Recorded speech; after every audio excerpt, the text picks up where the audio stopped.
വിജയേട്ടാ നമസ്കാരം. നമസ്കാരം. വിജയേട്ടാ, ഈ ഇറാൻ നമ്മുടെ കപ്പലുകളെ ആക്രമിക്കാനുണ്ടായ കാരണം എന്താണ്? ഇതുവരെ നമ്മൾ ഇറാനോട് മൃദുവായിട്ടുള്ള സമീപനമാണല്ലോ സ്വീകരിച്ചിരുന്നത്. പിന്നെ അവരുടെ അംബാസഡർ പറഞ്ഞത് നിങ്ങളെ ഉണ്ടായിരുന്നുള്ളൂ, നിങ്ങൾ മാത്രമേ ഉണ്ടായിരുന്നുള്ളൂ, നിങ്ങളാണ് ഞങ്ങൾക്ക് ഡിസാസ്റ്റർ എയ്ഡുകൾ തന്നത്, വേറെ ആരും ഇല്ലായിരുന്നു എന്നൊക്കെയുള്ള വലിയ പ്രഖ്യാപനങ്ങളൊക്കെ അവർ നടത്തിയതാണ്. ഹോർമൂസ് കടലിടുക്ക് തുറന്നതാണ്. പിന്നെ ആദ്യം ഹോർമൂസ് കടലിടുക്ക് അടച്ചിരുന്ന സമയത്ത് അവർ നമുക്ക് പ്രത്യേക പാത ഉണ്ടാക്കി അവര് കൃത്യമായിട്ട് നമ്മുടെ കപ്പലുകളെ കടത്തിവിട്ടതാണ്. എന്തിനും അവരുടെ ഇറാനിയൻ നാവികസേന നമ്മുടെ കപ്പലുകൾക്ക് അകമ്പടി സേവിച്ചു എന്നുപോലും നമ്മൾ കണ്ടതാണ്. ഇപ്പൊ ഇതാ നമ്മുടെ ദേശ് ഗരിമ എന്ന് പറഞ്ഞ കപ്പലിന് നേരെ ഹോർമൂസ് തുറന്ന സമയത്ത് അത് കടക്കാൻ പോയപ്പോൾ യുവമാര് വെടിയുതിർത്തിരിക്കുന്നു എന്നുള്ളൊരു റിപ്പോർട്ട് പുറത്തു വരുന്നു. ഒന്ന്. രണ്ടാമത്, നമ്മുടെ ഭാഗ്യലക്ഷ്മി എന്ന് പറയുന്ന ഒരു കപ്പൽ യുവമാര് തിരിച്ചു വിട്ടു എന്നുള്ളൊരു റിപ്പോർട്ട് പുറത്തു വരുന്നു. മൂന്നാമത്, നമ്മുടെ ഒരു സൂപ്പർ ടാങ്കർ അത് അതിനകത്തേക്ക് കടത്തിവിടാനായിട്ടുള്ളൊരു ശ്രമം ഇറാൻ തടഞ്ഞിരുന്നു എന്നുള്ള റിപ്പോർട്ട് പുറത്തു വരുന്നു.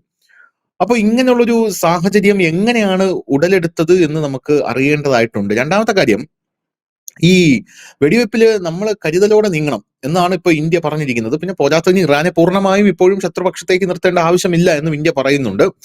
അകലുന്ന നയം വേണ്ട എന്നാണ് ഇന്ത്യയുടെ തീരുമാനം. ഇറാൻ വിഷയം പരിശോധിക്കാമെന്ന് ഇറാനും അറിയിച്ചിട്ടുണ്ടെന്ന് അധികൃതർ പറയുന്നു.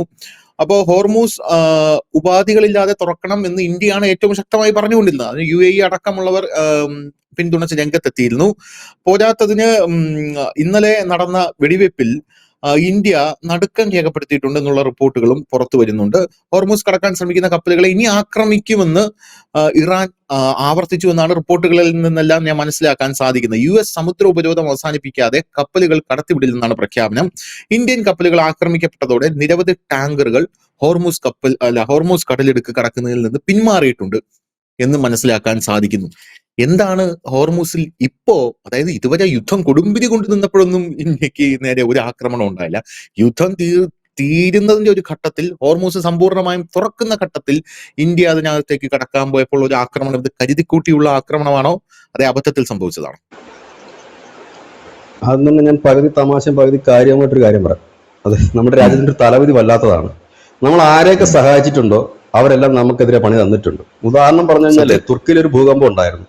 ഓപ്പറേഷൻ ദോസ്ത് എന്നും പറഞ്ഞ് മിനി ഓപ്പറേഷൻ തിയേറ്റർ അടക്കം നമ്മുടെ മിലിറ്ററിയുടെ ഡോക്ടർമാരടക്കം ആദ്യം അവിടെ കുതിച്ചെത്തിയത് ഇന്ത്യയാണ്. അവിടെ ഇവർക്ക് മരുന്നും വൈദ്യസഹായം ഒക്കെ എത്തിച്ചു. പിന്നീട് പാകിസ്ഥാനിൽ ഓപ്പറേഷൻ സിന്ദൂർ സമയത്ത് ഇവന്മാര് മതത്തിന്റെ പേരിൽ, മതവൈക്യമാണല്ലോ വലുത്, മതമാണ് വലുത്, രാഷ്ട്രമല്ല എന്ന് കേരളത്തിൽ പോലും പറയുന്ന നേതാക്കളുണ്ട്. അദ്ദേഹം നാളെ മുഖ്യമന്ത്രിയാവുമെന്ന് എനിക്കറിയില്ല. അപ്പോ അതിന്റെ പേരിൽ പാകിസ്ഥാനെ സഹായിച്ചുകൊണ്ട് ഡ്രോണുകൾ ഇന്ത്യക്ക് നേരെ അയച്ചത് തുർക്കിയായിരുന്നു.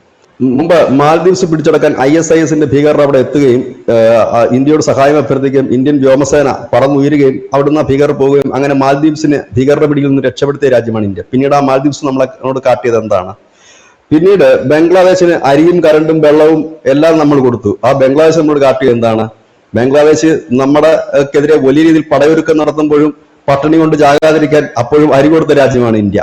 ഇപ്പൊ പെട്രോളിന് നട്ടം തിരിയുമ്പോഴും 5000 ലിറ്റർ ഡീസൽ കൊടുത്ത രാജ്യമാണ് ഇന്ത്യ. അവര് നമ്മളോട് കാണിക്കുന്ന ഇതല്ലേ?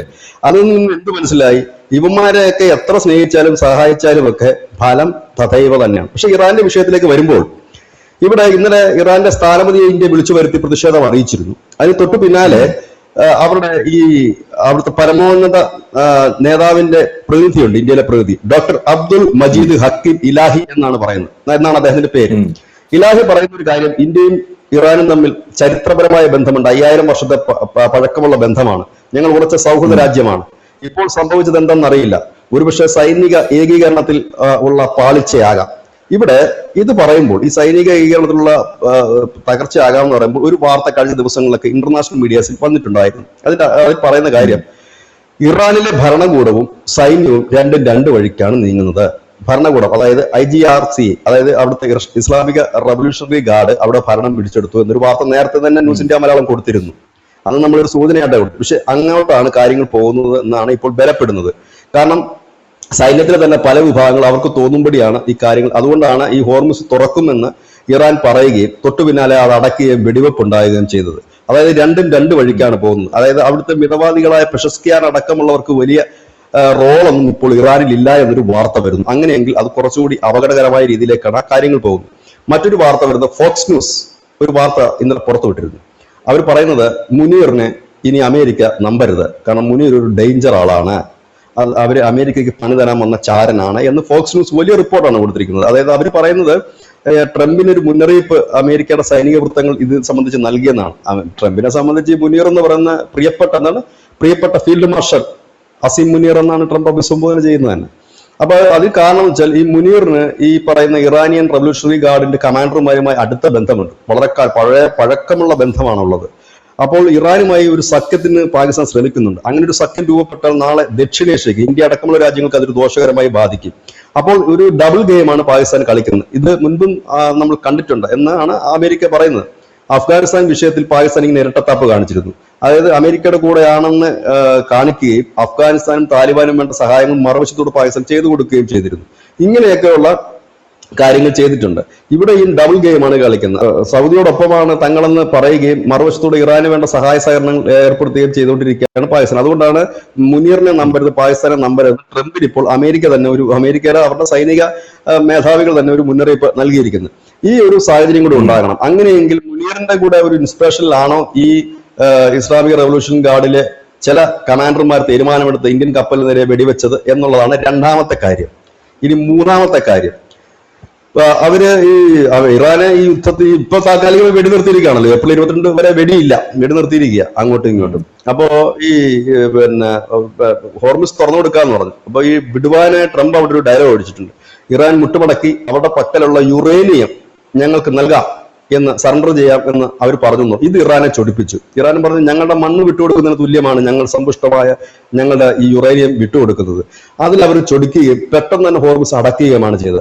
ആ സമയത്ത് അവിടെ ഒരു അരക്ഷിതാവസ്ഥ സൃഷ്ടിക്കാൻ, ഒരു സംഘർഷാവസ്ഥ സൃഷ്ടിക്കാനും മറ്റ് കപ്പലുകളൊന്നും അതുവഴി കടന്നു പോകാതിരിക്കുവാനും ഇറാന്റെ സൈനിക നേതൃത്വം അറിഞ്ഞുകൊണ്ട് നടത്തിയ ഒരു വെടിവെപ്പിൽ അബദ്ധത്തിൽ സംഭവിച്ചതാണ് ഇന്ത്യൻ ഷിപ്പിനുള്ള വെടിവെപ്പ് എന്നാണ് ഇപ്പോൾ പുറത്തു വരുന്ന മറ്റൊരു തിയറി. അങ്ങനെ 3 കാര്യങ്ങളാണ് ഇതിനകത്തുള്ളത്. ഇതില് ഒരു ഇത് മൂന്നാമത്തെ തിയറിയാണ് അവർ ഒഫീഷ്യലായിട്ട് പറയുന്ന ഒരു കാര്യം. ഞാനിപ്പോ ലാസ്റ്റ് പറഞ്ഞതാണ് അവർ ഒഫീഷ്യലായിട്ട് പറയുന്ന ഒരു കാര്യം. കാരണം ഇത് സൗഹൃദ വെടി എന്ന് പറയുന്നത്. ഈ കുവൈറ്റ് ഇതിനൊക്കെ 2 വിമാനങ്ങൾ അമേരിക്കയുടെ വെടിവെച്ചിട്ടിരുന്നു. സൗഹൃദ വെടിയാണ്. അതായത് ഈ എന്താ പറയുന്നത്, നമ്മൾ കൂട്ടത്തിലുള്ളവർക്ക് തന്നെ മനഃപൂർവ്വം ചെയ്യുന്നതല്ല. നമ്മൾ ഫുട്ബോളിലൊക്കെ പറയത്തില്ല, സെൽഫ് ഗോൾ എന്ന് നമ്മൾ പറയും. ക്രിക്കറ്റിൽ തന്നെ ഹിറ്റ് വിക്കറ്റ് എന്നോ അങ്ങനെയുള്ള നമ്മൾ അതിന് പറയും, അങ്ങനെയുള്ള വാക്കുകൾ. അതുപോലെ തന്നെ ഈ സൗഹൃദ വെടിയുണ്ട്, സൗഹൃദ മത്സരം പോലെ തന്നെ. അങ്ങനെ സംഭവിച്ചതാണ്, അല്ലാതെ മനഃപൂർവ്വം ഇന്ത്യൻ കപ്പലിനെ ആക്രമിച്ചതല്ല.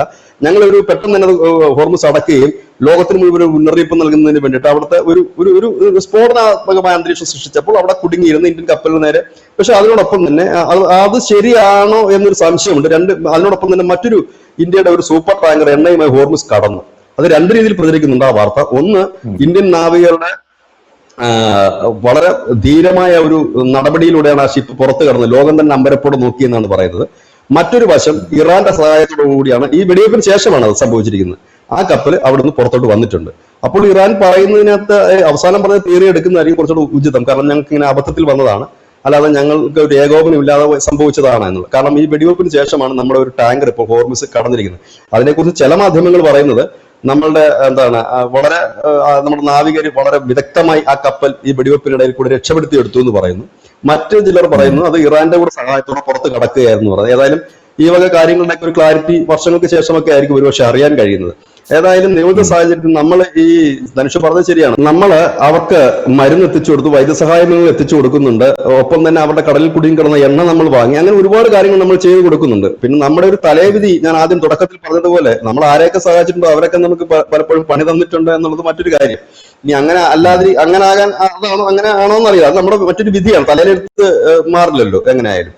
അതാണ്. പക്ഷെ ഇവിടെ നമ്മൾ ചിന്തിക്കേണ്ട ഒരു കാര്യം, ഈ ലാസ്റ്റ് പറഞ്ഞ കാര്യം തന്നെ ആയിരിക്കും യാഥാർത്ഥ്യം. കാര്യം അവരിങ്ങനെ അവിടെ ഒരു സംഘർഷാവസ്ഥ സൃഷ്ടിക്കുന്നു, സൈന്യത്തിനിടയ്ക്ക് ഏകോപനം ഇല്ലാതെ വന്നു, ഇന്ത്യൻ ഫ്ലാഗുള്ള ഒരു ഷിപ്പ് ആക്കും. പക്ഷെ ആർക്കും അപകടമൊന്നും പറ്റിയില്ല, എല്ലാവരും സുരക്ഷിതരായിട്ട് തന്നെ നിൽക്കുകയാണ്. കാരണം അവർ പറഞ്ഞു, ഇറാൻ പറഞ്ഞിരിക്കുന്ന ഒരു കാര്യമുണ്ട്, ഹോർമുസിലേക്ക് ഇനി ആരും വരണ്ട, ആരും പോവുകയും വേണ്ട എന്ന് പറഞ്ഞിട്ട് കട്ടക്കരിപ്പിൽ ചെയ്ത ആ ഒരു സംഭവത്തിന്റെ ഭാഗമായിട്ടായിരിക്കണം വെടിയേറ്റത്. പക്ഷെ ഇന്നലെ എനിക്ക് രസകരമായിട്ട് തോന്നിയത്, ഈ വാർത്ത വന്നതിന് ശേഷം കേരളത്തിലെ സുഡാപ്പികൾ വലിയ രീതിയിൽ ഇത് ആഘോഷിക്കുകയാണ്.